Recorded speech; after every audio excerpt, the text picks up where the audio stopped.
깊은 산골 마을, 그곳에는 한 처녀가 살고 있었습니다. 이름은 소담이라 하였는데 부모님을 일찍 여의고 홀로 살아가는 처지였지요. 허름한 초가집 한 채가 전부였으나 소담의 마음만큼은 누구보다 따뜻하고 지혜로웠습니다. 봄이면 산나물을 뜯어 장에 내다 팔고 가을이면 밤과 도토리를 주워 모아 겨우내 양식을 삼았습니다. 비록 가난하였으나 이웃이 어려울 때면 언제나 먼저 손을 내밀었고 그 누구도 소담의 문전을 빈손으로 돌아가는 법이 없었습니다. 그 마을에서 10리쯤 떨어진 곳에는 김진사라는 대지주가 살고 있었습니다. 김진사는 재물은 산더미같이 쌓아두었으나 마음씨만큼은 돌덩이보다 굳었습니다. 자신의 종들을 짐승만도 못하게 부리며 조금이라도 마음에 들지 않으면 매질을 일삼았지요. 마을 사람들은 모두 김진사의 이름만 들어도 고개를 숙이며 피해 다녔습니다. 어느 가을날 저녁이었습니다. 해가 뉘엿뉘엿 넘어가고 산 그림자가 길게 드리워질 무렵 소담은 마당에서 빨래를 거두어들이고 있었습니다. 그때 멀리서 급한 발소리가 들려왔습니다. 소담이 고개를 들어보니 누더기 옷을 걸친 한 사내가 비틀거리며 달려오고 있었습니다. 얼굴은 땀과 먼지로 범벅이 되었고 옷자락 곳곳이 찢어져 있었습니다. 사내는 소담의 집 앞에서 그만 힘이 다하여 주저앉고 말았습니다. 숨을 헐떡이며 간신히 입을 열었습니다. 부디 이 불쌍한 사람을 숨겨주시오. 김진사 댁에서 도망쳐 나왔는데 곧 추격꾼들이 뒤쫓아올 것이오. 소담은 잠시도 망설이지 않았습니다. 사내를 부축하여 집 안으로 들였습니다. 그리고는 방 한편에 마련된 작은 다락으로 올라가게 한 뒤 옷가지로 입구를 가렸습니다. 얼마 지나지 않아 과연 말발굽 소리가 요란하게 울려 퍼졌습니다. 김진사의 하인들이 몽둥이를 들고 마을 골목골목을 뒤지기 시작했습니다. 집집마다 문을 두드리며 도망친 종을 찾았으나 마을 사람들은 모두 문을 걸어 잠그고 나오지 않았습니다. 후환이 두려웠던 것이지요. 이 집에 수상한 자가 들어오지 않았느냐? 소담의 집 앞에 선 하인이 거칠게 물었습니다. 소담은 차분한 목소리로 대답했습니다. 이 누추한 곳에 무슨 사람이 들겠습니까? 보시다시피 저 혼자 살 뿐입니다. 하인은 의심스러운 눈초리로 집안을 살폈으나 워낙 작고 허름한 집이라 숨을 곳도 마땅치 않아 보였습니다. 결국 헛수고만 하다가 다른 곳으로 향했습니다. 추격꾼들이 완전히 사라진 뒤에야 소담은 사내를 다락에서 내려오게 했습니다. 사내는 온몸이 떨리고 있었습니다. 소담은 정갈한 물로 사내의 얼굴과 손을 씻게 한 뒤 부엌으로 가서 밥상을 차렸습니다. 비록 가진 것은 없었으나 소담은 정성을 다해 음식을 준비했습니다. 갓 지은 보리밥에 된장찌개를 끓이고 담가두었던 김치를 곁들였습니다. 그런데 이상한 것은 밥상 위에 작은 그릇 하나가 더 놓여 있었다는 점입니다. 그 안에는 맑은 물이 담겨 있었고 물 위에는 나무십 한 장이 둥둥 떠 있었습니다. 사내는 그 밥상을 보자마자 눈빛이 변했습니다. 소담을 물끄러미 바라보던 사내가 조심스럽게 입을 열었습니다. 이 밥상에 담긴 뜻을 아시고 차리신 것이오? 소담이 고개를 끄덕였습니다. 나무잎이 물 위에 떠 있다는 것은 높은 분이 떠돌고 계신다는 뜻이 아니겠습니까? 비록 누추한 행색을 하고 계시나 도련님의 손을 보니 결코 천한 일을 하시던 분이 아니십니다. 사내는 깊은 한숨을 내쉬었습니다. 그리고는 진실을 털어놓기 시작했습니다. 과연 처녀의 지혜가 범상치 않구려. 나는 김진사 댁의 종이 아니오. 사실 나는 임금께서 보내신 암행어사로 이 지방의 탐관오리들을 살피러 내려왔던 것이오. 그런데 김진사의 악행이 너무도 심하여 직접 그의 집의 종으로 들어가 실상을 파악하려 하였소.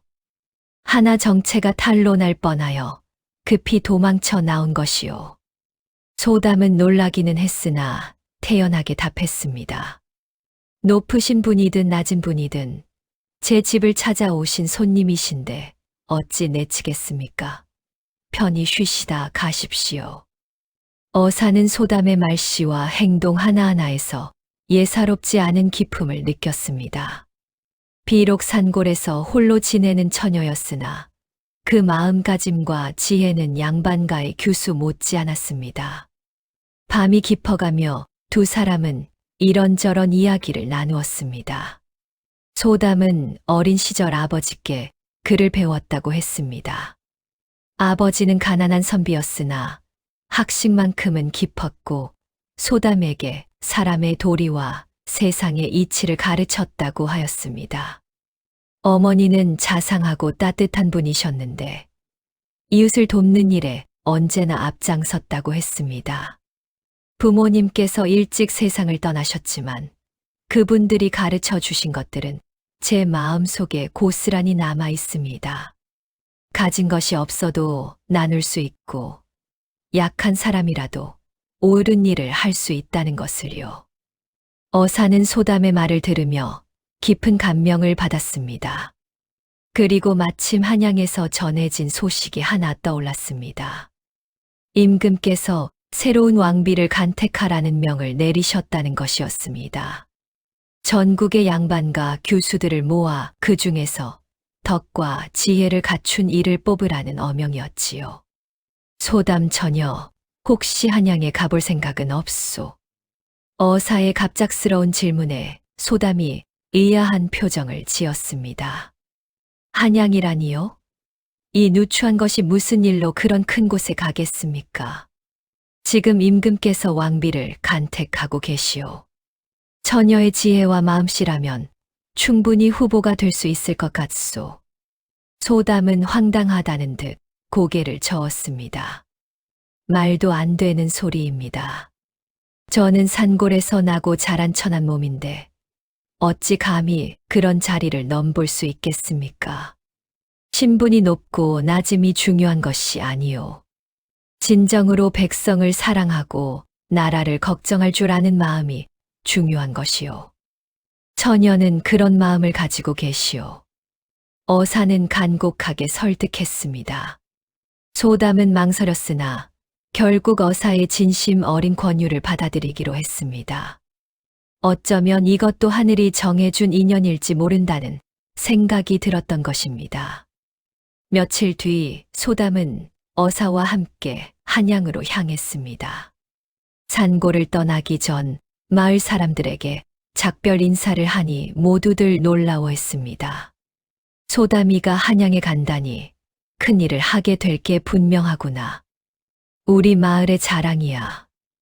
마을 사람들은 소담에게 정성껏 만든 음식과 옷가지를 챙겨주었습니다.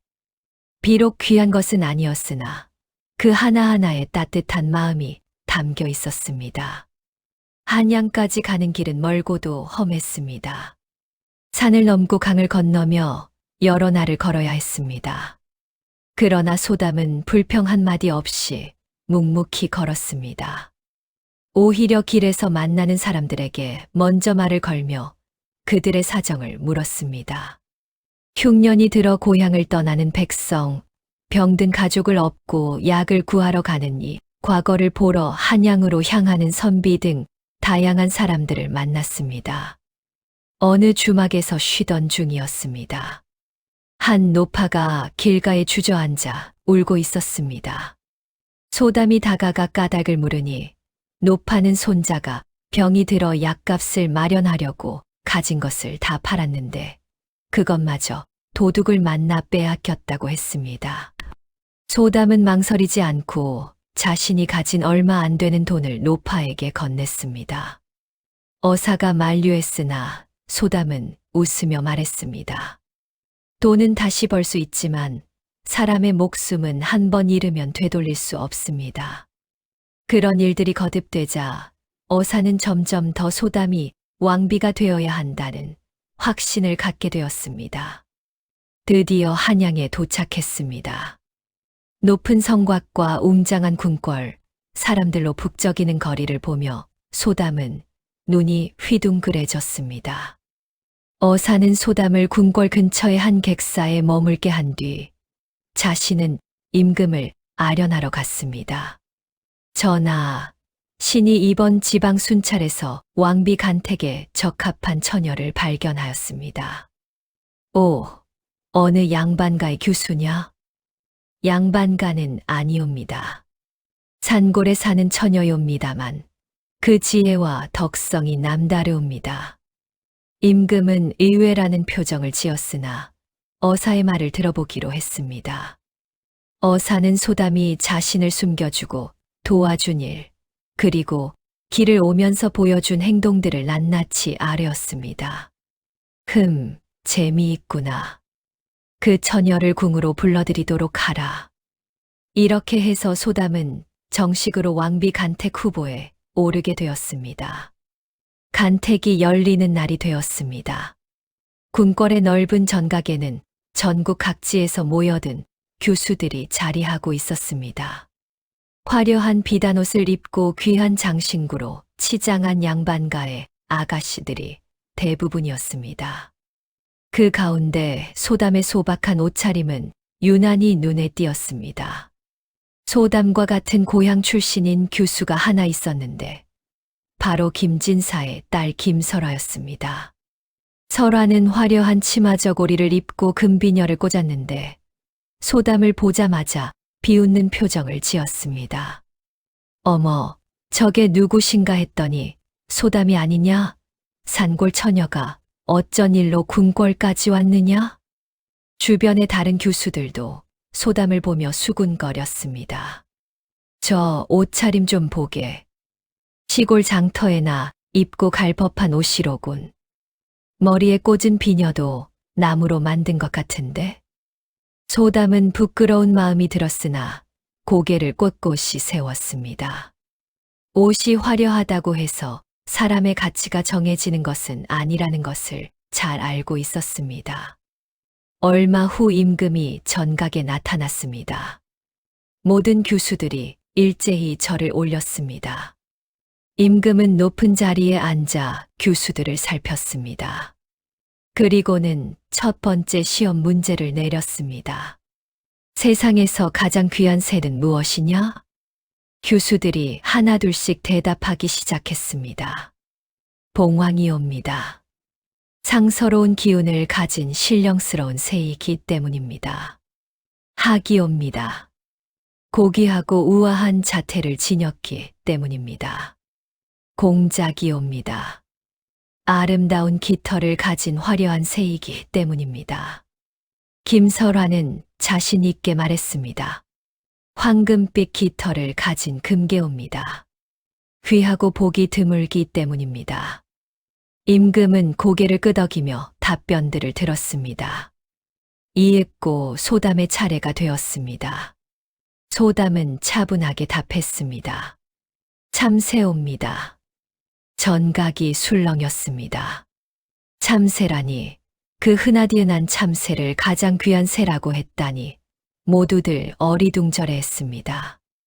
김설화는 소리내어 웃었습니다. 참새라니, 그런 천한 새를 어찌 귀하다 할 수 있느냐? 임금도 의아한 표정이었습니다. 그 이유를 말해보거라. 소담이 공손히 답했습니다. 참새는 곡식을 먹기도 하나 해충도 잡아먹어 백성들의 농사를 돕습니다.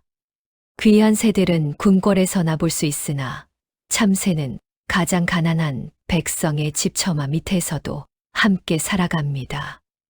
백성과 함께하는 새이기에 가장 귀한 것이옵니다. 임금의 눈빛이 달라졌습니다. 참으로 기특한 답이었습니다. 두 번째 질문이 이어졌습니다. 그렇다면 세상에서 가장 아름다운 꽃은 무엇이냐? 이번에도 교수들의 대답이 쏟아졌습니다. 모란이옵니다. 부귀와 영화를 상징하는 꽃이기 때문입니다. 매화옵니다. 추운 겨울을 견디며 피어나는 고결한 꽃이기 때문입니다. 연꽃이옵니다. 진을 속에서도 깨끗하게 피어나는 꽃이기 때문입니다. 소담의 차례가 되었습니다. 벽꽃과 목화꽃이옵니다. 또다시 전각이 술렁였습니다. 벽꽃과 목화꽃이라니 들판에서 흔히 볼 수 있는 것들이 아닌가. 그 까닭을 말해보거라. 임금이 물었습니다. 벽꽃이 피고 지면 백성들이 먹을 쌀이 열리옵니다. 목화꽃이 피고 지면 백성들이 입을 옷이 만들어지옵니다. 백성들의 배를 채우고 몸을 따뜻하게 해주는 꽃보다 더 아름다운 것이 어디 있겠습니까? 임금은 고개를 끄덕였습니다. 이 처녀의 답변은 늘 백성을 향해 있었습니다. 세 번째 질문이었습니다. 세상에서 가장 깊은 것은 무엇이냐? 이번에는 대답들이 좀 더 신중했습니다. 바다옵니다. 끝을 헤아릴 수 없는 깊이를 가졌기 때문입니다. 하늘이 옵니다. 끝이 없이 높고 넓기 때문입니다. 산이 옵니다. 땅속 깊이 뿌리를 내리고 있기 때문입니다. 소담이 답했습니다. 사람의 마음이 옵니다. 오, 사람의 마음이 바다보다 깊단 말이냐?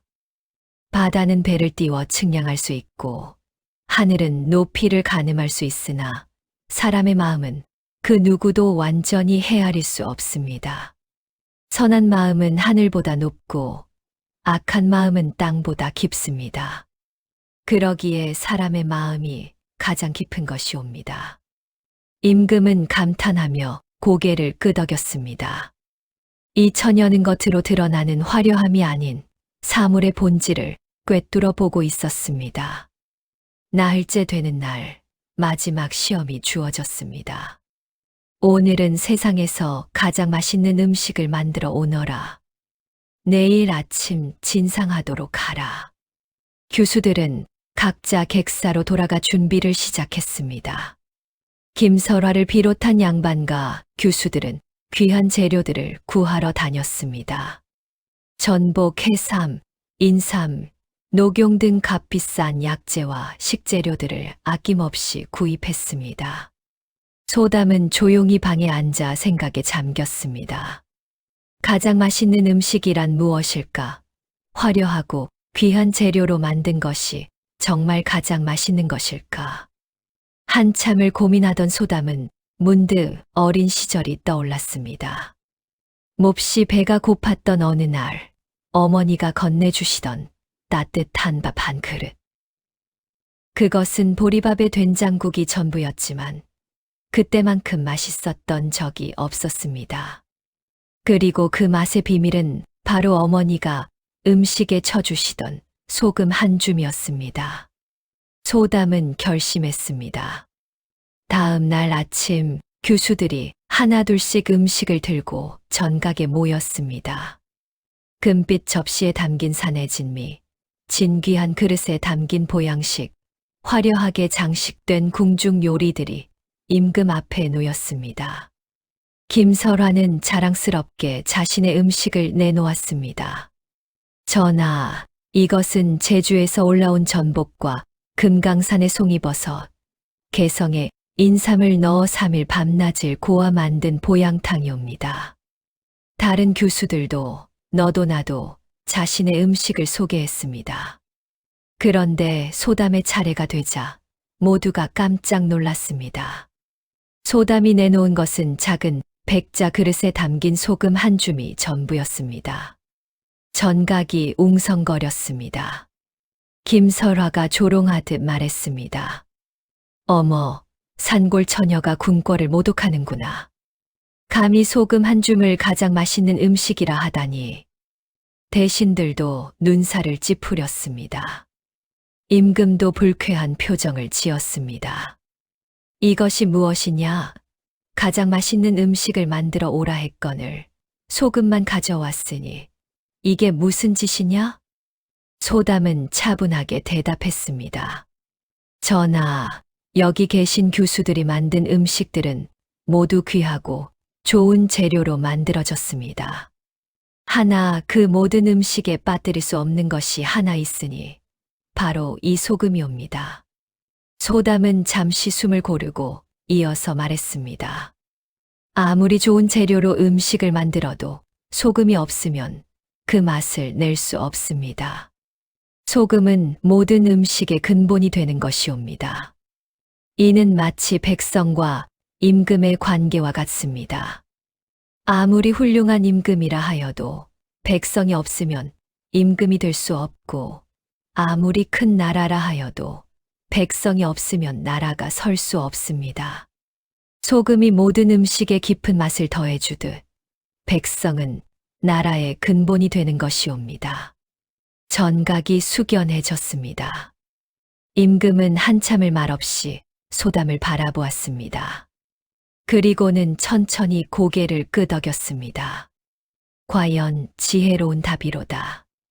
그러나 임금은 아직 마음속으로 소담을 시험해보고 싶었습니다. 정말로 이 처녀가 왕비가 될 만한 지혜를 가졌는지 확인하고 싶었던 것입니다. 좋다. 그렇다면 마지막으로 한 가지만 더 물어보겠다. 이 궁궐 지붕의 기와가 모두 몇 장이냐? 내일 아침까지 정확한 수를 맞춰보거라. 불가능한 문제였습니다. 궁궐의 기와는 수만 장이 넘었고 일일이 세어본다 한들 정확한 수를 알기란 불가능했습니다. 교수들은 모두 난감한 표정을 지었습니다. 소담도 깊은 고민에 빠졌습니다. 밤새도록 궁궐을 돌아다니며 기와를 세어볼 수도 없었고, 그렇다고 대충 짐작해서 말할 수도 없었습니다. 소담은 객사방에 앉아 밤하늘을 바라보았습니다. 그때였습니다. 하늘에서 빗방울이 떨어지기 시작했습니다. 처음에는 보슬보슬 내리던 비가 점점 굵어지더니 억수같이 쏟아져 내렸습니다. 소담은 처마 끝에서 떨어지는 빗소리를 듣고 있었습니다. 똑, 똑, 똑, 똑, 똑, 똑. 기와를 타고 흘러내리는 빗물 소리가 들렸습니다. 문득 소담의 머릿속에 한 가지 생각이 스쳤습니다. 빗물은 기와를 타고 흐른다. 만약 기와의 수를 안다면 빗소리로 그것을 표현할 수 있지 않을까. 다음 날 아침이 되었습니다. 간밤에 비가 그치고 맑은 하늘이 펼쳐져 있었습니다.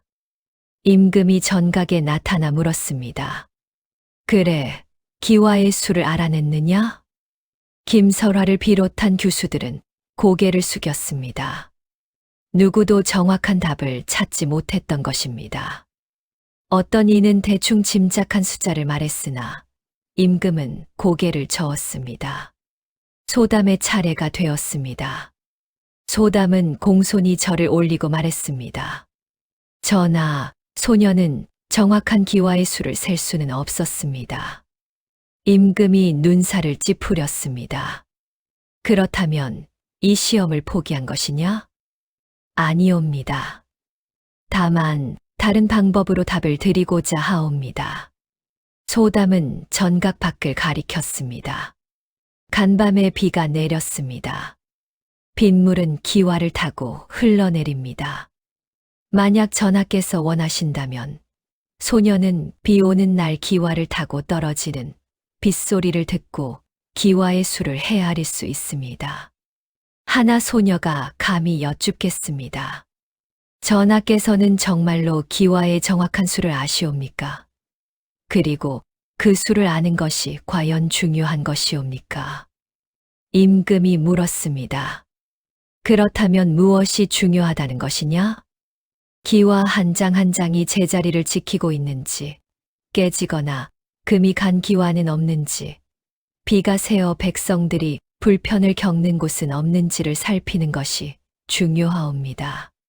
숫자를 아는 것보다 그 숫자가 담고 있는 의미를 아는 것이 더 중요하다고 생각하옵니다. 임금은 한참을 말없이 소담을 바라보았습니다. 그리고는 크게 웃음을 터뜨렸습니다. 과연 그대야말로 진정한 지혜를 가진 이로다. 임금은 자리에서 일어났습니다. 그대들은 모두 화려한 옷을 입고 귀한 집안에서 자라났으나 진정으로 백성을 생각하는 마음은 없었다. 하나, 이 산골 처녀는 비록 가난하게 자랐으나 그 마음만큼은 누구보다 부유하고 지혜롭도다. 짐은 오늘 이 자리에서 소담을 왕비로 간택하노라. 전각이 술렁였습니다. 김설화를 비롯한 양반과 규수들은 믿을 수 없다는 표정이었으나 이미 임금의 결정이 내려진 이상 어쩔 도리가 없었습니다. 소담은 꿈을 꾸는 것만 같았습니다. 산골의 가난한 처녀가 하루아침에 왕비가 되다니 이것이 과연 현실인지 의심스러웠습니다. 그러나 임금의 진심 어린 눈빛을 보며 소담은 이것이 단순한 행운이 아니라 자신에게 주어진 책임임을 깨달았습니다. 그날 저녁 궁궐에서는 성대한 잔치가 벌어졌습니다. 전국 각지에서 모여든 신하들과 백성들이 새로운 왕비의 탄생을 축하했습니다. 소담은 화려한 왕비의 예복을 입었으나 그 마음만큼은 여전히 산골 처녀 그대로였습니다. 임금은 소담에게 조용히 말했습니다. 왕비가 되는 것이 두렵지 않소. 소담이 고개를 끄덕였습니다. 두렵지 않다면 거짓말이옵니다.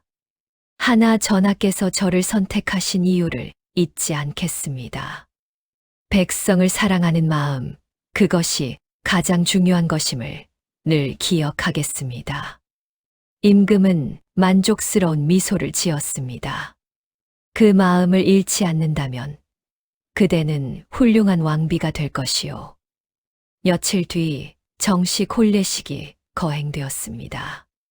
궁궐 전체가 붉은 비단과 등불로 장식되었고 악사들이 경쾌한 음악을 연주했습니다. 소담은 화려한 치마 저고리와 금빛 장신구로 단장했으나 머리에는 고향 마을에서 가져온 작은 나무 비녀를 꽂았습니다. 그것은 돌아가신 어머니가 남겨준 유일한 유품이었습니다. 혼례식이 끝나고 소담은 정식으로 왕비가 되었습니다. 그러나 왕비가 된 소담은 화려한 궁궐 생활에 안주하지 않았습니다. 궁녀들에게 언제나 부드럽게 대했고 궁궐에서 일하는 하인들의 사정을 꼼꼼히 살폈습니다. 어느 날 소담은 궁궐 뒤편의 작은 텃밭을 발견했습니다. 오래전에 만들어졌으나 이제는 아무도 가꾸지 않는 곳이었습니다. 소담은 그곳을 직접 일구기 시작했습니다. 마마, 어찌 손수바치를 하시옵니까? 궁녀들에게 시키시옵소서.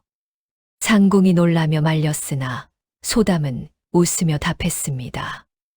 땅을 만지고 씨앗을 심는 일은 제게 기쁨을 주는 일이요. 이 일을 하며 저는 고향과 백성들을 생각하게 돼요. 소담은 그 텃밭에 벼와 목화를 심었습니다. 왕비 간택 때 자신이 가장 아름다운 꽃이라 했던 그것들이었습니다. 궁녀들도 처음에는 의아해했으나 점차 소담을 따라 밭을 거들기 시작했습니다. 가을이 되자 벼가 노랗게 익었고 목화가 하얗게 피어났습니다. 소담은 직접 벼를 베고 목화를 따서 궁궐의 하인들에게 나누어 주었습니다. 이것은 우리가 함께 가꾼 것이요. 함께 나누어 먹고 입으시오. 그 소문이 퍼지자 백성들 사이에서 왕비에 대한 칭송이 자자해졌습니다. 새로운 왕비께서는 산골 출신이시라 백성들의 마음을 아신다고 하네. 직접 밭을 가꾸시며 검소하게 사신다더군. 우리에게 참으로 큰 복이로다. 어느 겨울날이었습니다. 궁궐의 한 노파가 찾아왔습니다. 소담의 고향 마을에서 올라온 이였습니다. 노파는 떨리는 목소리로 말했습니다. 마마, 올해 흉년이 들어 마을 사람들이 모두 굶주리고 있사옵니다. 부디 도와주시옵소서. 소담은 즉시 임금을 찾아갔습니다.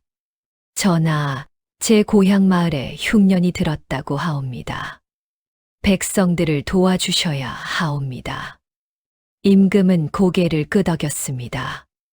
왕비의 고향이니 당연히 도와야지. 얼마나 필요하오? 곡식과 씨앗, 그리고 농기구가 필요하옵니다. 하나 전하, 한 가지 부탁이 있사옵니다. 무엇이오? 제가 직접 내려가 백성들을 만나고 싶사옵니다. 임금은 잠시 망설이다가 허락했습니다. 소담은 곡식과 씨앗을 가득 실은 수레를 이끌고 고향 마을로 향했습니다. 마을 사람들은 화려한 왕비의 행차를 보고 모두 놀라워했습니다. 그런데 더욱 놀라운 것은 소담이 직접 수레에서 내려 사람들을 하나하나 챙기는 모습이었습니다. 어르신, 그동안 안녕하셨습니까? 아이고, 우리 소담이가 이렇게 높은 자리에 올랐구나. 마을 사람들은 눈물을 흘렸습니다. 소담은 곡식과 씨앗을 나누어 주며 말했습니다. 이것은 제가 드리는 것이 아니라 전하께서 백성들을 생각하시는 마음이옵니다. 부디 잘 간직하시고 내년 봄에는 풍년이 들기를 기원하겠습니다. 소담은 며칠간 마을에 머물며 백성들과 함께 했습니다. 병든 이를 돌보고 외로운 노인을 찾아가 이야기를 나누었습니다. 그리고 한양으로 돌아올 때는 백성들의 사정을 꼼꼼히 기록해 갔습니다. 궁궐로 돌아온 소담은 임금에게 백성들의 실상을 낱낱이 아뢰었습니다. 전하, 백성들은 지금 이러이러한 어려움을 겪고 있사옵니다. 부디 이들을 도울 방법을 강구하셔야 하옵니다. 임금은 소담의 말을 귀담아 들었습니다. 그리고 여러 가지 정책을 펼쳐 백성들의 삶을 개선하려 노력했습니다. 세금을 줄이고 흉년에 대비한 곡식을 비축하고 백성들이 농사를 짓기 좋은 환경을 만들어 주었습니다. 세월이 흘러 소담은 왕자를 낳았습니다. 아이는 건강하게 자라났고 소담은 아이에게 백성을 사랑하는 마음을 가르쳤습니다. 세자야, 기억하거라. 우리가 이 궁궐에서 편히 살 수 있는 것은 모두 백성들의 덕분이란다. 백성이 없으면 임금도 왕비도 세자도 있을 수 없느니라. 어린 세자는 고개를 끄덕이며 어머니의 말을 가슴에 새겼습니다. 어느 봄날 궁궐에 김진사가 찾아왔습니다. 예전에 오만했던 모습은 온데간데 없고 초라한 행색을 하고 있었습니다. 김진사는 소담 앞에서 무릎을 꿇었습니다. 마마, 소인이 큰 잘못을 저질렀사옵니다. 그동안 백성들을 괴롭히고 종들을 학대한 죄, 용서를 구하옵니다. 소담은 차분하게 물었습니다. 진정으로 뉘우치시는 것이요? 그러하옵니다. 마마께서 왕비가 되신 후 소인은 많은 생각을 하였습니다. 재물이 많다고 해서 높은 사람이 되는 것이 아니며 남을 짓밟는다고 해서 존경받는 것이 아니라는 것을 깨달았사옵니다.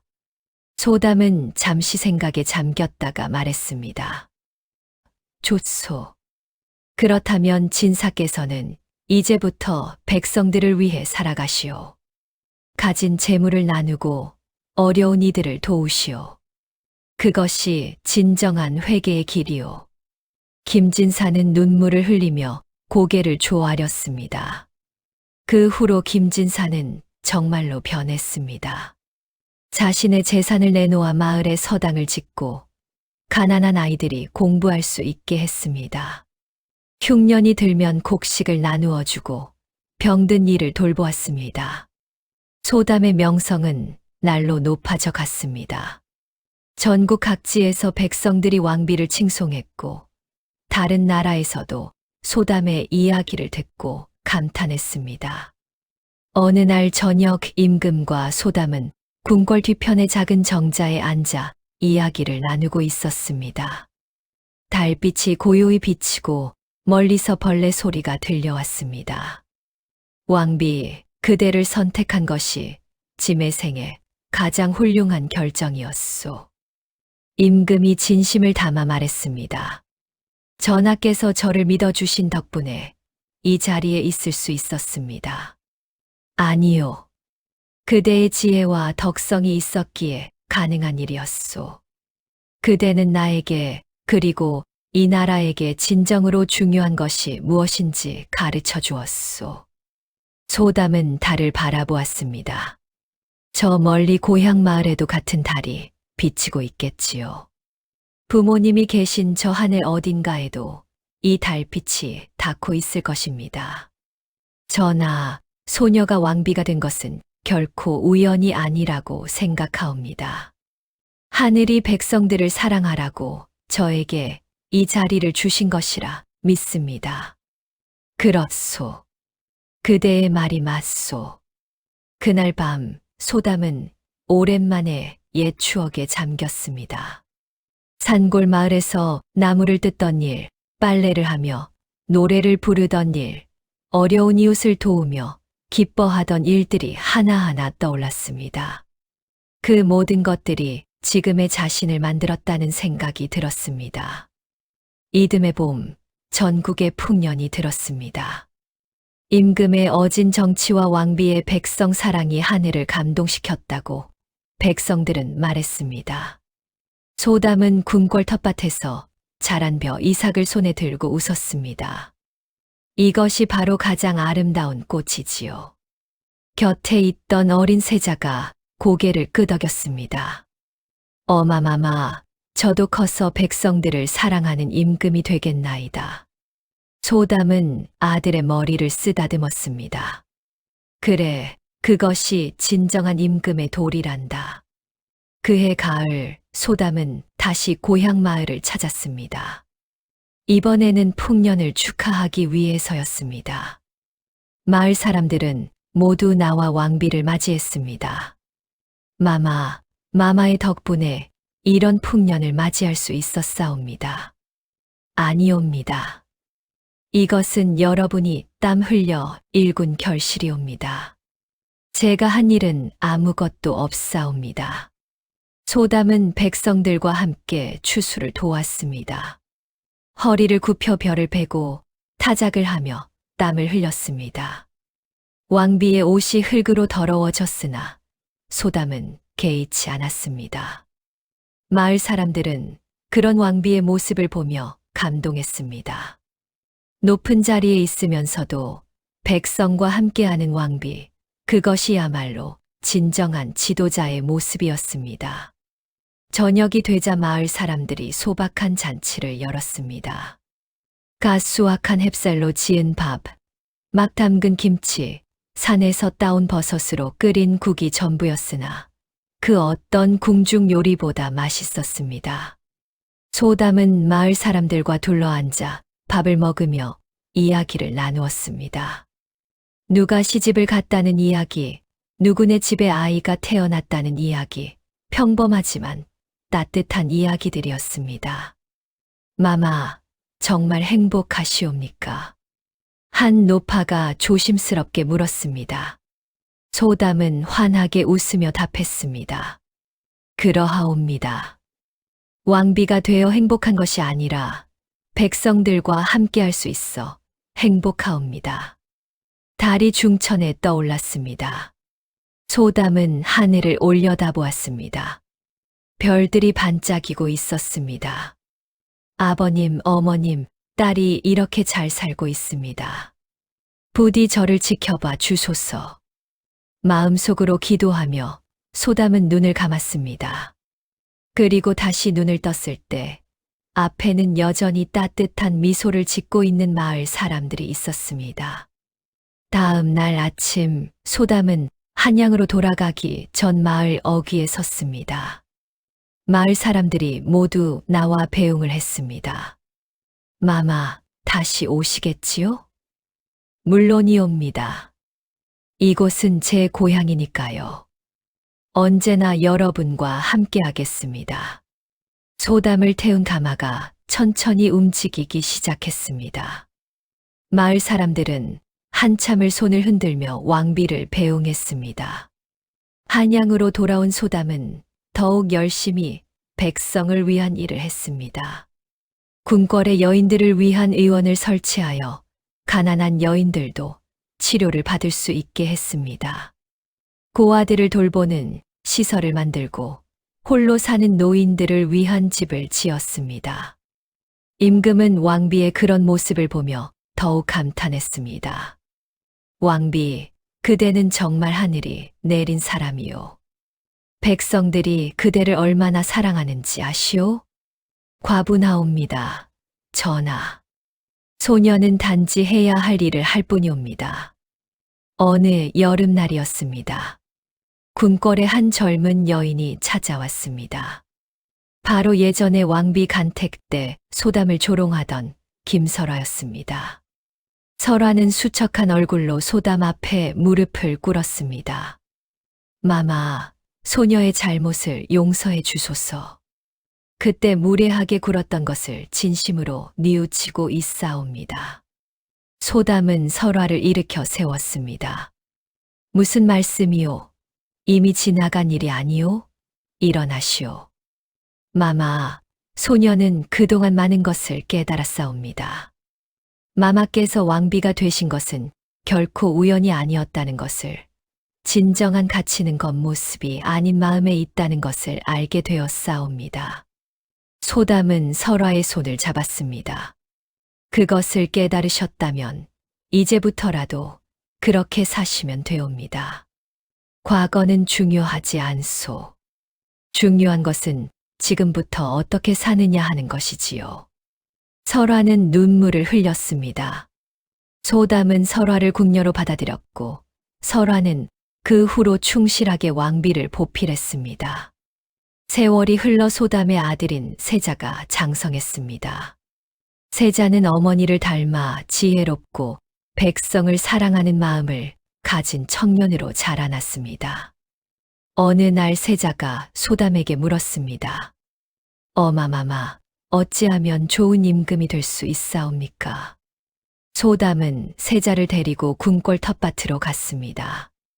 그곳에는 여전히 벼와 목화가 자라고 있었습니다. 세자야, 저 벼를 보거라. 벼는 익을수록 고개를 숙인단다.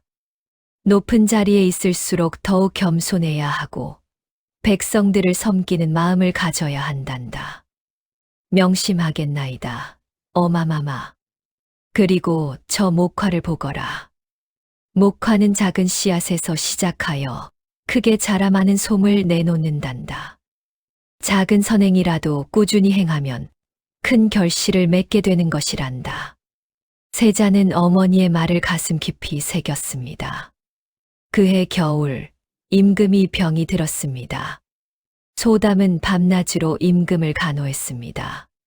전국에서 명의들이 모여들었으나 병세는 호전되지 않았습니다. 임금은 소담의 손을 잡고 말했습니다. 왕비, 짐이 가더라도 슬퍼하지 마시오. 그대 덕분에 짐은 행복한 삶을 살았소. 전하, 그런 말씀 마소서. 반드시 나으실 것이옵니다. 왕비, 세자를 부탁하오. 그 아이가 좋은 임금이 될 수 있도록 가르쳐 주시오. 그리하겠나이다, 전하. 얼마 후 임금은 세상을 떠났습니다. 온 나라가 슬픔에 잠겼습니다. 소담도 깊은 슬픔에 빠졌으나 곧 마음을 다잡았습니다. 이제 세자를 도와 나라를 이끌어가야 했습니다. 세자가 새로운 임금으로 즉위했습니다. 소담은 대왕 대비가 되어 어린 임금을 보필했습니다. 그리고 자신이 깨달은 모든 것을 임금에게 가르쳤습니다. 임금이란 백성 위에 군림하는 자가 아니라 백성을 섬기는 자란다. 그것을 잊지 말거라. 새 임금은 어머니의 가르침을 따라 훌륭한 정치를 펼쳤습니다. 백성들의 삶은 점점 나아졌고 나라는 평화로웠습니다. 소담은 이제 나이가 들어 머리가 희끗희끗해졌으나 여전히 백성을 사랑하는 마음만큼은 변하지 않았습니다. 매년 봄과 가을이면 고향 마을을 찾아 백성들과 함께 했습니다. 어느 가을날 소담은 고향 마을의 언덕에 홀로 앉아 있었습니다. 아래로는 황금빛 들판이 펼쳐져 있었고 백성들이 즐겁게 추수를 하고 있었습니다. 소담은 그 광경을 보며 미소 지었습니다. 자신이 왕비가 된 것이 참으로 값진 일이었다는 생각이 들었습니다. 백성들의 행복한 모습을 보는 것, 그것이야말로 가장 큰 보람이었습니다. 아버님, 어머님, 딸이 잘못 살지는 않았지요? 하늘을 향해 속삭이며 소담은 눈을 감았습니다.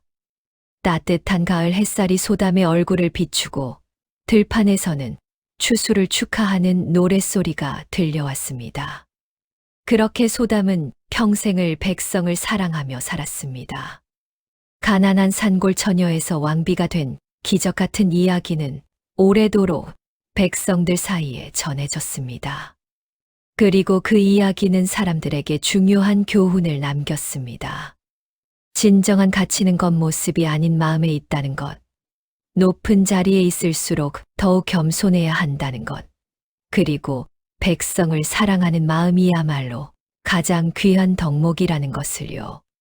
세월이 더 흘러 소담이 세상을 떠난 후에도 그가 심었던 벼와 목화는 궁궐 텃밭에서 여전히 자라고 있었습니다. 그것은 소담의 정신이 영원히 살아있다는 증거였습니다. 쿠세 사람들은 소담을 성군의 어머니이자 백성의 어머니라 불렀습니다. 그리고 어려운 일이 있을 때면 소담의 이야기를 떠올리며 용기를 얻었습니다. 소담 왕비처럼 지혜롭고 따뜻한 마음을 가지자. 가진 것이 적어도 나눌 수 있고 약해도 옳은 일을 할 수 있다. 이렇게 소담의 이야기는 대대로 전해지며 사람들에게 희망과 용기를 주는 이야기가 되었습니다. 산골의 가난한 처녀가 왕비가 된 것은 단순한 신분 상승의 이야기가 아니었습니다. 그것은 진정한 가치가 무엇인지, 사람이 어떻게 살아야 하는지를 보여주는 이야기였습니다. 지금도 어딘가에서는 소담의 이야기가 전해지고 있을 것입니다. 할머니가 손주에게, 스승이 제자에게, 부모가 자식에게 들려주는 이야기로 말입니다. 그리고 그 이야기를 듣는 이들은 깨닫게 될 것입니다. 세상에서 가장 귀한 것은 화려한 옷이나 많은 재물이 아니라 남을 배려하는 따뜻한 마음이라는 것을. 가장 아름다운 것은 값비싼 보석이 아니라 백성들의 행복한 미소라는 것을. 가장 깊은 것은 끝없는 바다가 아니라 사람을 사랑하는 마음이라는 것을. 소담의 이야기는 이렇게 끝이 납니다. 하나 그 가르침은 영원히 사람들의 가슴 속에 남아 세상을 더 따뜻하고 아름답게 만드는 빛이 되고 있습니다. 오늘도 어딘가에서 누군가는 소담처럼 살아가려 노력하고 있을 것입니다. 비록 가진 것은 적어도 남을 도우며 높은 자리가 아니어도 옳은 일을 행하며 화려하지 않아도 아름다운 마음을 가꾸어가며 말입니다. 그것이 바로 소담이 우리에게 남긴 가장 큰 유산입니다. 신분이나 재물이 아닌 마음과 지혜로 세상을 변화시킬 수 있다는 희망. 그 희망은 지금도 여전히 우리 곁에 살아 숨쉬고 있습니다.